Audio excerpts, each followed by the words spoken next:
it's being recorded. It is? Uh-huh. What do you do? So you put on video in case someone wasn't here? Yes, that's what I'm doing. No, so The fish microphone going. thing is over there. Alright, so, what we're gonna be working on is China. And this is Happy Happy Joy Joy, our final discussion for imperialism. Yay! And then we're going to step into the fabulous world of World War I. Yes. Alright, so let's finish up China and then do whatever we need to do to finish then the whole unit. So, China. China is going to be the tell me it's going to be that. There it is. China is going to be a place where, unlike some of the other locations where the different nations will grab and control, China will remain a country that they have their own government. But many of the Western nations are going to claim what will be known as spheres of influence. We're going to talk more about that in a little bit. So here's our targets. We're going to describe the trade rights Westerners sought in China. They want to trade with China. We're going to evaluate how Western countries carve out spheres of influence. And then number 3, we're going to describe how China coped with Western nations carving out those spheres of influence.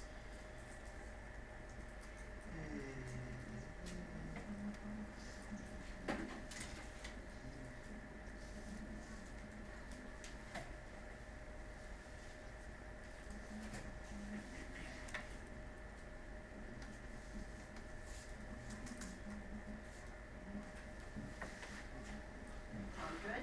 Can I move forward? Sure? Okay, here we go. Let's see if I can make it work now. There it is. Alright, now, this is a copy of what was in earlier notes. They're important for you to know. And so what I did, instead of writing them out and then having you put the name in, I put the name down. Now you gotta write them out. Yeah. So, number 1, protectorate. Are their local rulers are left in place, but are to follow the advice of European advisors on issues such as trade or missionary activity. That's a protectorate. Number 2, sphere of influence, and this will be a major part of our study on China. These are areas in which an outside power claims exclusive investment or trading privileges. They are smaller areas. They're not going to be whole countries, but rather small areas that they will carve out of China. And then direct rule, which is France. They send officials and soldiers from one country to administer the colony and to impose their culture on that colony. We're not going to spend any time, or very little time, talking about Vietnam today, but you'll spend more time talking about that in Mr. Birdsall's class.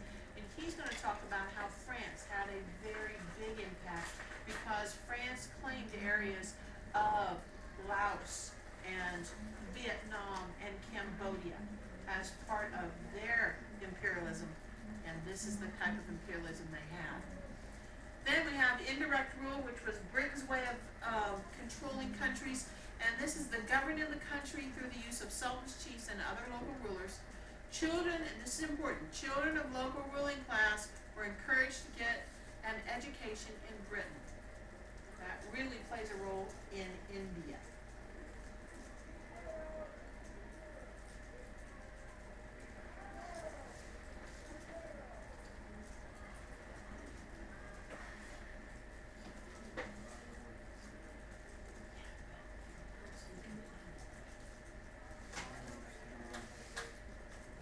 I'm still on the first one.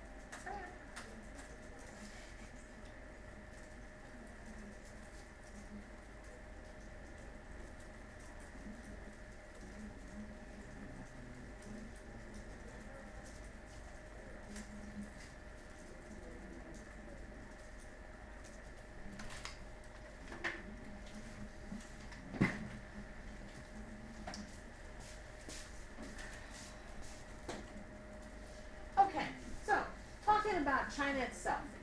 First thing we need to do is just a little bit of history, not a lot, just a bit. The Qing dynasty ruled China from 1644 right through and almost to World War I. So 1912, 2 years before the World War I started. So this was a long-lasting dynasty, long-lasting control of China. And at one time it was an extremely powerful dynasty. But we're going to see how over time they have weakened, just like in Africa, just like in India, just like in the Ottoman Empire. These dynasties or these empires slowly began to crumble. And that's when here comes Western Europe to fly in and begin to take control. All right, so China had a long, enjoyable balance of trade with Europeans. How many of you have ever heard of Marco Polo? Now, how many of you heard of it besides Marco? Yeah, I hear that. I live near the pool and I hear that every summer. Okay, yeah. Those your little voices out there going, Marco! That's when you play Okay. in Walmart. So, anyways, Marco Polo was a real guy, and he went to China far before. He was like going to China about the same time Columbus was going to America. Yes? Lord Moore. Yeah? Did you come out of the Yeah. Thank you. Okay. So,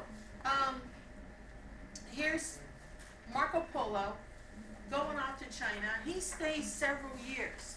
And when he finally comes back, he brings with him all kinds of things from China. And that's a good thing, because it means that the Europeans are seeing new stuff and things that really capture their attention, like fine silks and interesting different types of pottery in China, and all these really neat things they hadn't seen before. And so for the Europeans, going to China was something they really wanted to do. They wanted to trade with China. But China limited. They didn't say, okay, yeah, just come on in and no problem. They limited what the Europeans were allowed to do. They were only allowed to come in certain locations. They also limited how much and when the merchants could trade. So they, for a long period of time, had a lot of control over the Europeans. But as I said, as their empires began to weaken and Europeans began to strengthen, this begins to change. So China exchanged porcelain, tea, silk for gold and silver, and at this point they enjoyed a surplus. But times, they are a-changing. Okay. Can you go back for a second? Yeah. So, don't sit there. If you got a problem, you gotta figure it out. Get it taken care of. Okay.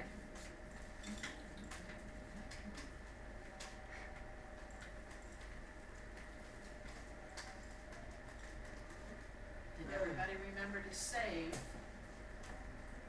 prior to starting this? I hope so. I think we should have to say that. Been told that since I was Make backups. Do what? Sorry. Make up backups, you got it, make backups. Okay, can I go forward now? Okay? Alright, moving on.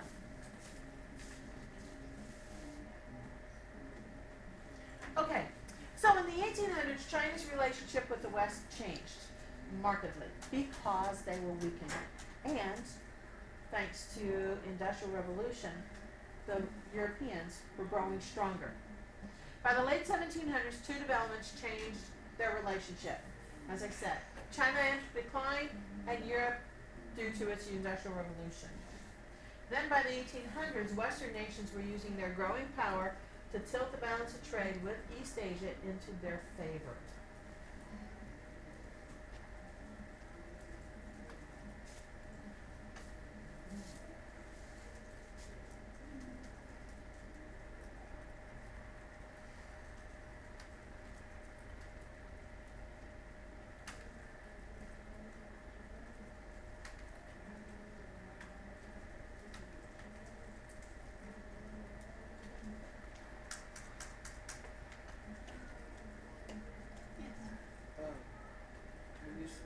that Marco Polo thing. Yeah. I think it was over in Birdsall when we were talking about it, but when we were talking about it, I guess he said that there's some guy named Marco, and the other guy named Polo, and when Marco like climbed up the mountains that were separating Europe from Asia and all that, he climbed up there, and I guess he actually met Polo, and Polo's the one that showed him all the stuff. I'll be darned. So that's where that came That's from. where it came Yeah, from. because there was an actual person named Marco Polo, but this was another situation where the Marco called out and then the other guy answered Polo. Yeah. How interesting! I did not know that. Yeah, I he did not told know us that one. I was like, huh. Yeah.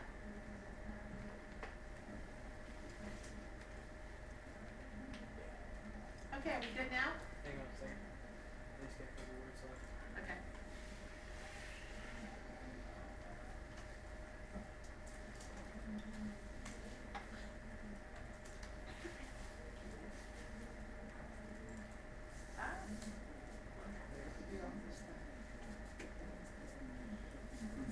Ready? Tomorrow, do we have like intervention in the morning? No, you have a regular day. Regular day. Regular day tomorrow. Okay, moving on.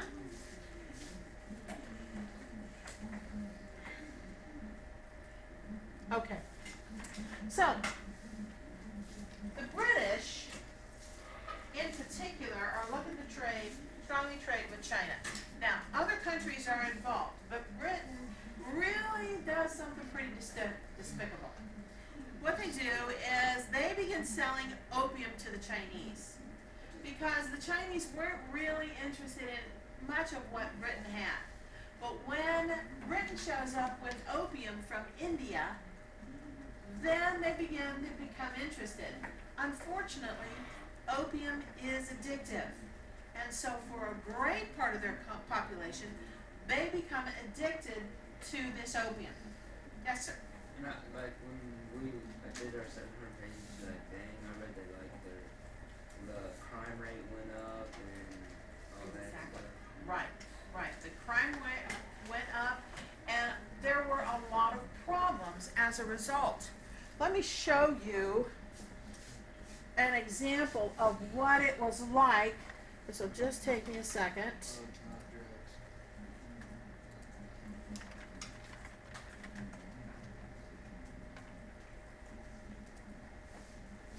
And I will.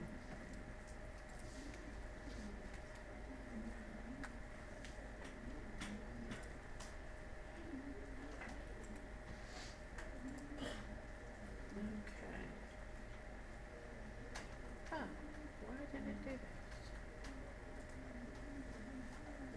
Okay, it just switched on me. Why? Oh. Hang on, sorry.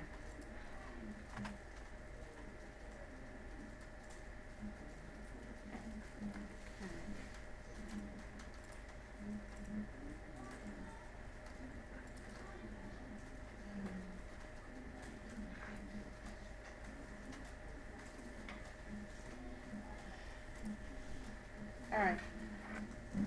What you see here is an example of an opium den. What happened is many of the population would go to places and they would purchase their opium and they would stay there to smoke it. And you can see right here, this guy is smoking it right there. These guys are all pretty well toast. And you can see these guys over there's another row of them.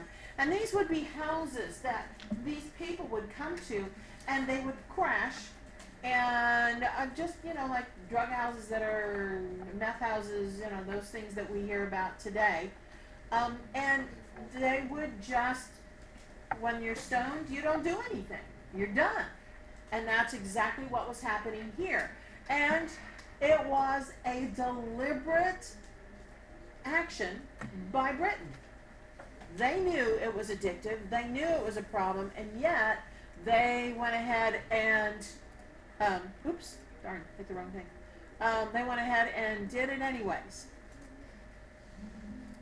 Okay, so back to, so the Chinese are purchasing the opium at a greater and greater level. And Britain wants gold. And so they are undercutting all of Chinese economy because the gold is flowing out much faster than the Chinese are importing anything. Or exporting their own goods. This really disrupts their economy. It's a bad thing. The government says we got to stop, and so they attempt to outlaw opium and execute their drug dealers. And go to Britain and said, you will stop. And Britain said, no.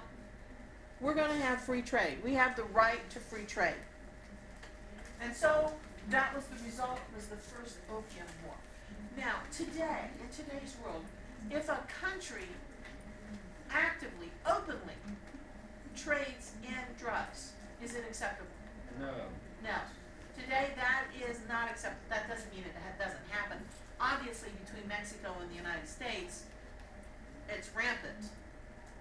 But a country can no longer openly just say, we're going to sell you drugs. They can't do it. It would be completely unacceptable. Isn't it like if we would start trading with Cuba again, like getting your cigars again and stuff?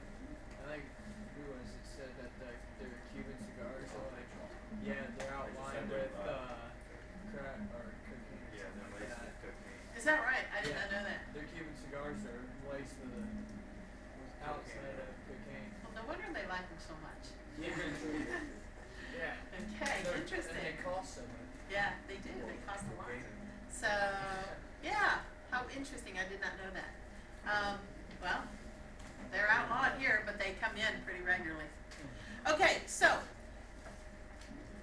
important thing for you to know, though, is there is a war now between Britain and China over this opium. And unfortunately, China is no match for Britain. Britain arrives with their military force or their naval force, arrives in these harbors with ironclad ships with cannon and all the things that technology makes possible for them. Now, have you got this? Because I want to show you a picture. All right, moving on.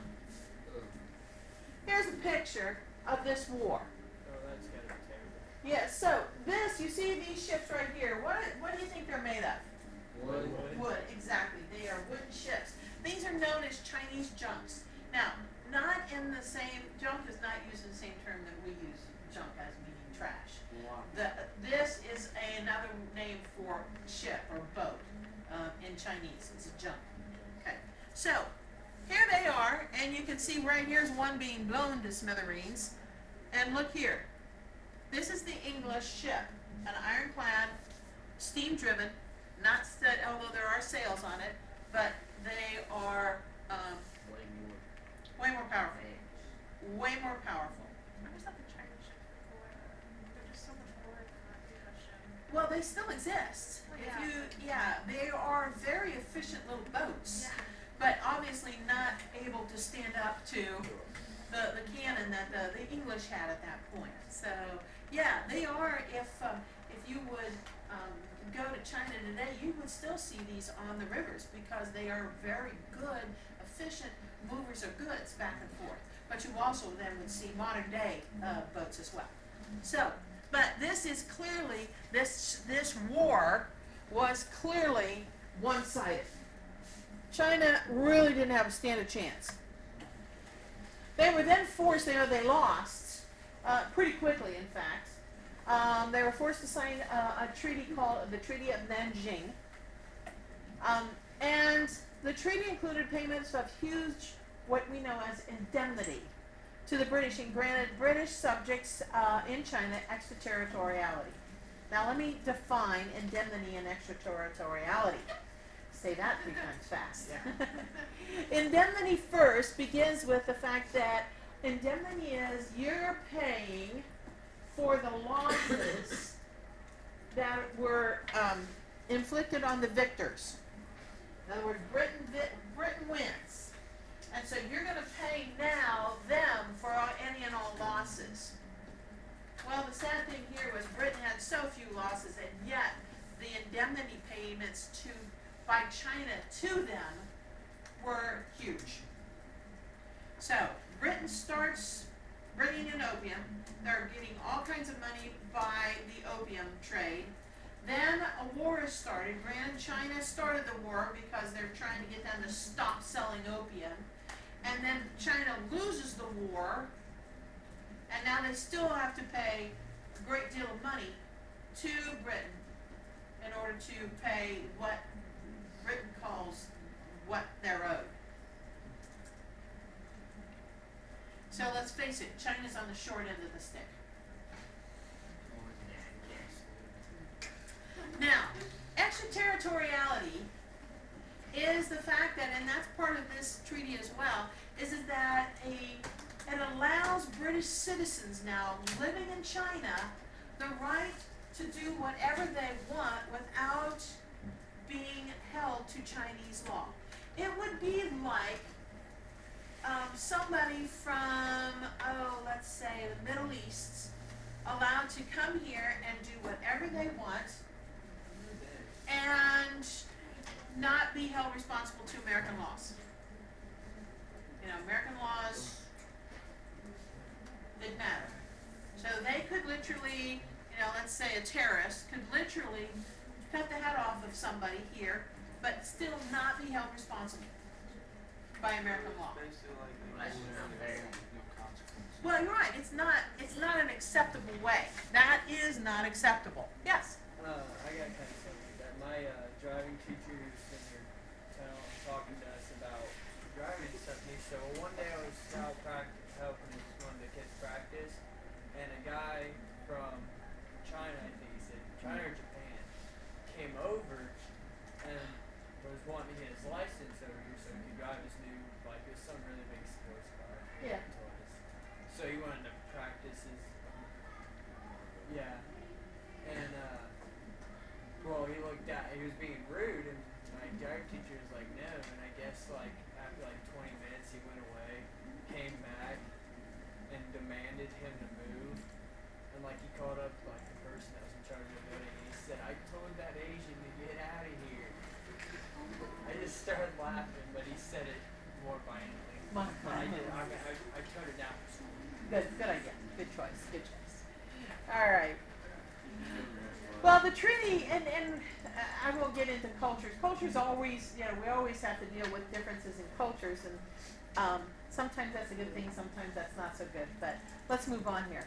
The treaty was the first of several forcing China to make concessions. There were more than one war against China and Britain, but unfortunately China pretty well never was able to overcome the power of the Europeans.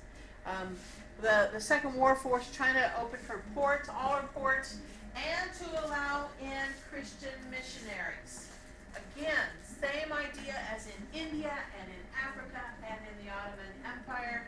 Christian missionaries arrive and face the religions that had already existed, of course, are violently opposed to the missionaries coming in.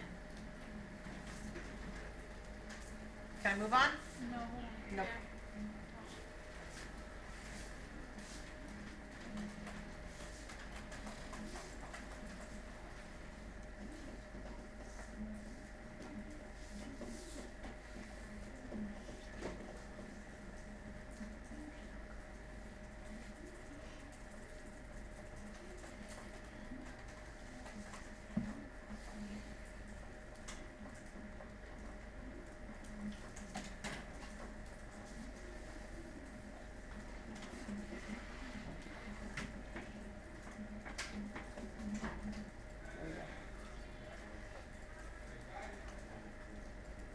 All right, now, in China, the people in China begin to recognize that there's probably a need for reform.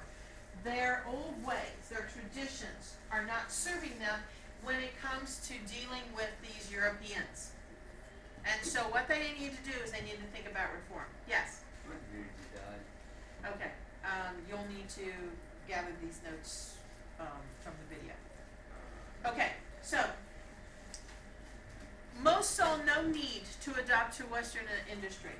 So even though there were people saying we've got to modernize, most of the ruling class, those who have power, were refusing. They saw no need to adapt to Western industry.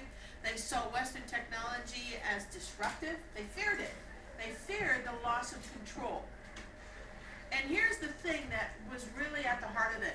Scholar officials, people who were the leaders, opposed Western ideas of individual thought.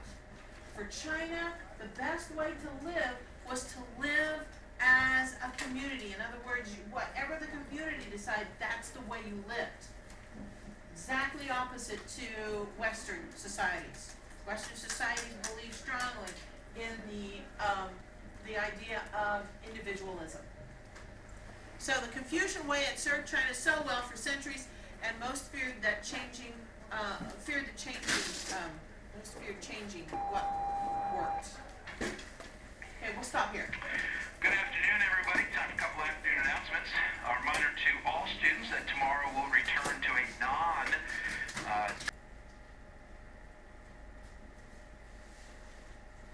Okay.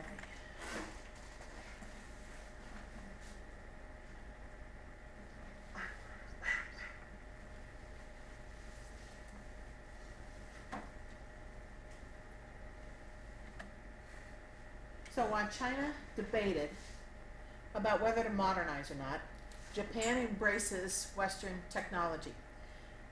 Japan and China were very similar, and at first they both wanted to keep the Europeans out. But Japan figured it out pretty quickly that they couldn't. They had to deal with modernization in order to protect their borders, in order to protect themselves from the Europeans. So in 1868, Japan began to modernize, and by 1898, Japan joins these other Western imperialists or Europeans in competition to develop an empire in China. So they not only bought into modernization, they also bought into empire building.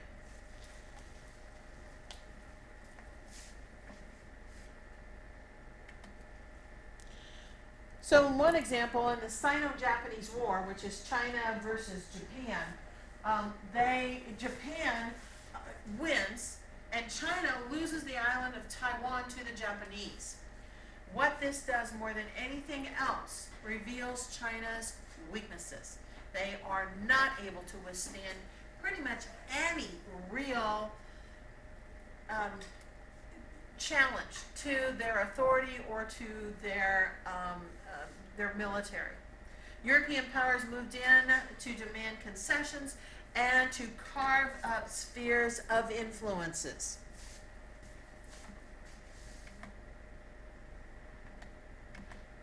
All right, here's a map that really gives that impression. So if you look at the map, and the red circle that's all the way around here is what was once China's empire. And then you can see that by looking at the different colors, how areas have been carved up by the different European nations plus Japan in an effort to gather as much wealth from China as they can. If you'll notice up here, this area is claimed by Russia. This area here is claimed by Russia and Japan. And then down here you can see, which is today's Korea, Japan has claimed this. And also areas down here, Taiwan, and then also areas into this area, this lower area of China also is claimed by Japan. Then, if you'll notice here along this river, Britain has grabbed this area for their own purposes. And then along here, by India, which has now been in Britain's hands for years, they claim this area here for their own purposes as well. And then if you notice under this area right here, this is Hong Kong, and this area was also claimed by Britain. This was a very wealthy area that had a large trade between, well, with the rest of the world. Okay, And then your yellow is France. France also claimed a large area here. So this was a big deal. Now, this little area right here, Germany is claiming for their purposes. So this is all areas of influence or spheres of influence. They did not necessarily control, or I shouldn't say they did, they controlled it, but they were not the official government, and yet they controlled this area in terms of trade. All right, so let's move on. Okay, now, the United States, who had been a longtime trading partner, opposed these spheres of influences. They demanded what was known as an open door trade. They did not get to China in time to grab off any real area, so United States says, wait a minute. You do not get to have exclusive trade. We deserve the right as well, so we're demanding an open door, meaning all areas are available to all people to trade. Europeans went along with this idea. They accepted what was known as this open door policy, but nobody bothered to ask the Chinese, who had really no choice. They had to accept it. There was just nothing they could do about it, because ultimately the strength in terms of military belonged to the Europeans. All right, so in China itself, reformers blame the conservatives for not bothering to look ahead. These reformers say we've got to modernize and we've got to start now.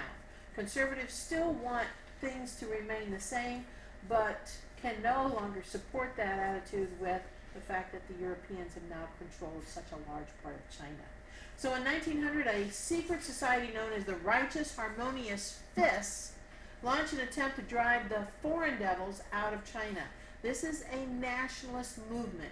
They don't want these foreigners or foreign devils in China. They want them out. This is known as the Boxer Rebellion, and what these guys did is they attacked foreigners all across China, killing many of them. However, the Western powers then sent a strong military force and eventually defeat the Boxers, leaving China pretty much done as far as having any kind of say in terms of their population or in terms of trade. You're going to see that this will pretty much sign the death warrant for the dynasty, the Qing dynasty. So as a result of the Boxer Rebellion, even conservatives had to admit that China needed to modernize. And so China is forced, as part of these treaties, is forced to grant concessions to foreigners again.